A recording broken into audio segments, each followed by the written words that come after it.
Questions for the Blade. Sheffield United 0, Arsenal 6. Isaac's in here. This could be a chance for 8. Alexander Isaac has made it 8-0 with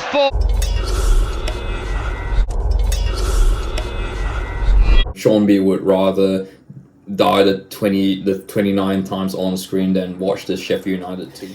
It's quite easy to call certain teams the best or the worst teams of all time. Based on what we've just, seen in the last 5 minutes, I think, and certainly a lot of people have been calling the Sheffield United side of this season as possibly the worst Premier League team in history.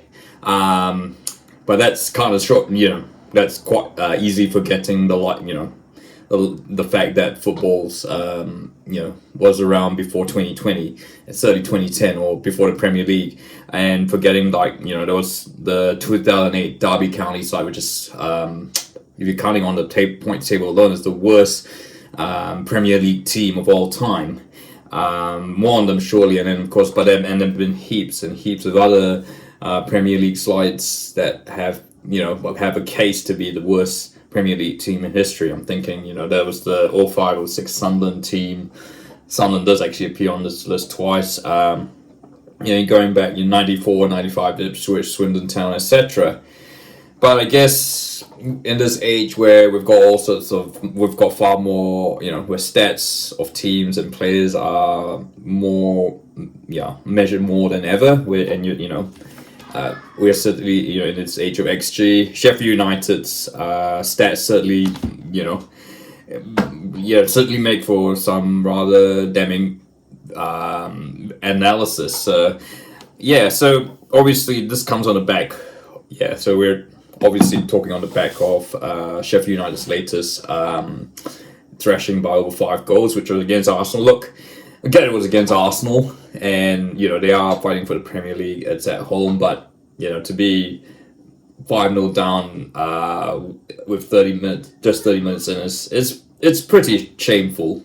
And if there was if you were it's like it was kind of like schoolboys taking on professional rugby players, or Eric the Eel taking on Michael Phelps. It was just you could have easily called expelled Sheffield United on the grounds that they just looked like they weren't good.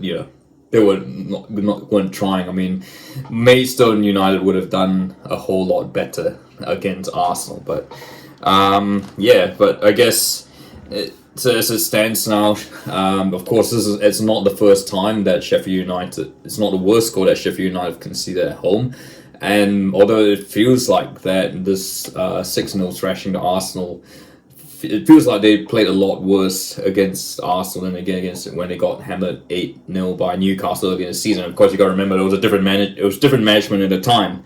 And I get whether it's a bit debatable whether Chris Wilder is a better manager than Paul Heckingbottom, but certainly the side is just really not up to scratch, and the stats really show.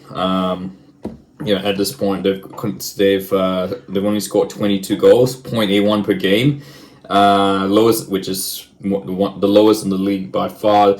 72 goals conceded, and that's 2.67 per game. It's definitely by far the worst, leaving them with a goal difference of -50. And that is the sort of the one measure that could be. That you could compare with others, and it's not far from Derby County's 72 goals conceded, 72 goal difference, which is what they finished with, and they're well on track. There have been a couple of other worse teams. I mean, there's a 94-95 Ipswich team that probably look, I mean, it's a bit obvious. They only started measuring XG in the last 5 years, so unfortunately we don't really have a lot to compare with Derby County and Ipswich, but it is, I guess, you can quickly, you can quickly read it. There's a page called Football Ref, which is the XG is 24 at the moment, and and that's XG goals scored. XG against is 53.7, so they're staying at minus 29.8. So yeah, it is not good. I mean, and to be fair, I think a lot of people were expecting Sheffield United to be struggle this season, but certainly I think when you were thinking of the first time you were promoted, that they might, and the home crowd, that they might very well have put up a bit more of a fight. But I guess, having said it, and I guess we see Burnley now, it kind of puts into scope. I know, look, everyone loves, that, and I'm not suggesting that they should scrap it, but has the gap between the Premier League and Championship widened to a point that teams can't really compete. You have teams dropping down from the Premier League like Leicester and Leeds, and Southampton, and Leicester has by far and away run away with the league.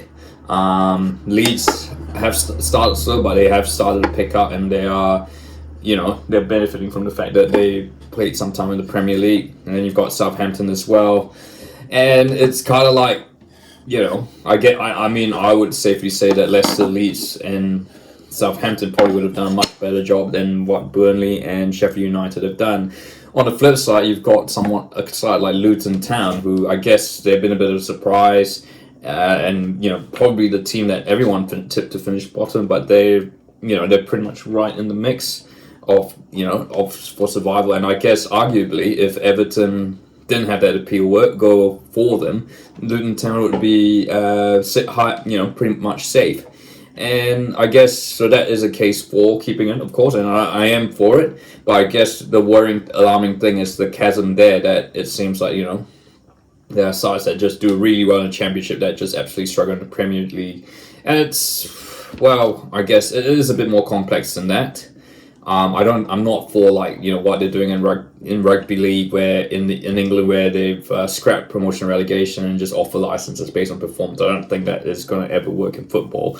But look, yeah, it is an area that needs to be addressed, but there is no really easy solution to it. And yeah, unfortunately, it has been an argument that's lasted for as long as time. So, but look, yeah, I'd like to hear your thoughts. Is this 2023-24 Sheffield United team the worst Premier League team ever? I mean, is it? I mean, while it's not going to beat Derby County in terms of the least points on the table, it could very well. It is all track to beat Derby County in terms of other metrics like goals conceded. But so does that maybe put it ahead of it? Who knows? Again, yeah. If you like this video, feel free to like, and don't forget to subscribe.